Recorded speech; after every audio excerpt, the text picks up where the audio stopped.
Hi there. Want to customize your AI experience in AiAssistWorks? In this tutorial, I'll show you how to select and activate AI models from OpenAI, OpenRouter, Google Gemini, Anthropic Claude, Groq, and Straico. AiAssistWorks offers multiple AI providers, but not all models appear in the drop-down menu by default. If you want to use a new or less popular model, you'll need to enable it from the settings. Let's dive in. First, open AiAssistWorks in Google Sheets and navigate to Settings.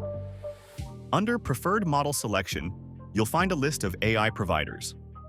This is where you can enable or disable models based on your needs. Now, go ahead and select the models you want to use in the drop-down menu for any AiAssistWorks feature. To keep things simple and easy to navigate, it's best to select only a few models that you use frequently.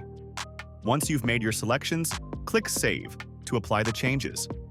Then, open or refresh any AiAssistWorks menu to update the model list.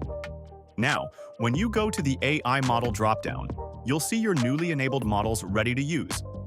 Here are some quick tips for an optimized workflow. Experiment with different AI providers to compare outputs. Enable only the models you use frequently to keep the drop-down menu clean. And that's it. Now you know how to activate and select AI models in AiAssistWorks. If a model isn't showing up, just enable it from the settings. If you found this tutorial helpful, don't forget to like, subscribe, and share. Now go ahead and customize your AI workflow with the models that work best for you.